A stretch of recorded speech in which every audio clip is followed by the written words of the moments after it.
ഭാരതത്തിലെ പ്രധാനപ്പെട്ട വ്യക്തികളിൽ ഒരാളാണ് രവീന്ദ്രനാഥ ടാഗോർ.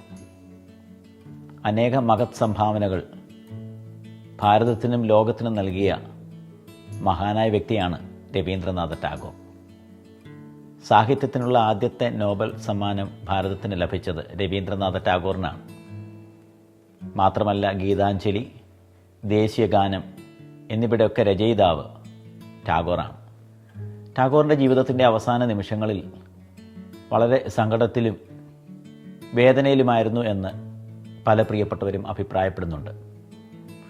അനേക സംഭാവനകൾ ചെയ്ത ആ മനുഷ്യൻ്റെ ദുഃഖം, തനിക്കിനിയും പലതും ചെയ്യാനായിട്ട് സാധിച്ചില്ലല്ലോ, തൻ്റെ സമയം തീരുകയാണല്ലോ എന്നൊക്കെയുള്ള ദുഃഖകരമായ അനുഭവം തൻ്റെ ജീവിതത്തിൽ വരികയും താനത് സങ്കടപ്പെടുകയും ഒക്കെ ചെയ്തു.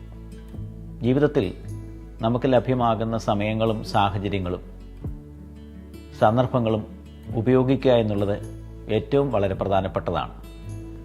രോഗങ്ങളും മരണങ്ങളും ജീവിത പ്രതിസന്ധികളും ഏത് സന്ദർഭങ്ങളിലാണ് നമ്മെ ഏറ്റുമുട്ടുന്നത് എന്ന് നമുക്കറിയില്ല. അതുകൊണ്ടായിരുന്നു താൻ അവസാന നിമിഷങ്ങളിൽ ഇനിയും അനേക കാര്യങ്ങൾ ചെയ്തെടുക്കാനുണ്ടല്ലോ എന്നോർത്ത് ദുഃഖിക്കുകയും സങ്കടപ്പെടുകയും ഒക്കെ ചെയ്തത്.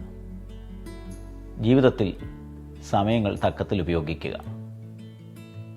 33 വർഷക്കാലം ഈ ഭൂമിയിൽ ജീവിച്ച നല്ല യൗവനത്തിൽ നിന്ദ്യമായി മരിച്ച യേശുക്രിസ്തു അവസാനമായിട്ട് താൻ പറഞ്ഞ പദം ഇപ്രകാരമാണ്: ഞാൻ എല്ലാം പൂർത്തീകരിച്ചു, ഞാൻ എല്ലാം ചെയ്തു. ഒരു ചെറുപ്പക്കാരൻ്റെ ജീവിതത്തിൻ്റെ നല്ല സമയങ്ങളിൽ താൻ പറയുകയാണ്, ഞാൻ എല്ലാം പൂർത്തീകരിച്ചു, എല്ലാം നിവൃത്തീകരിച്ചു.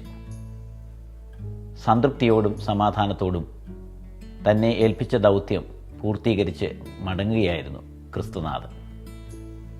ജീവിതത്തിൽ നമുക്ക് ദൈവം നൽകിത്തരുന്ന സാഹചര്യങ്ങളും സമയങ്ങളും ഉപയോഗിക്കുവാനായിട്ടും പ്രയോജനപ്പെടുത്താനായിട്ടും ശ്രമിക്കുന്നത് അത് ഏറ്റവും അനുഗ്രഹമാണ്.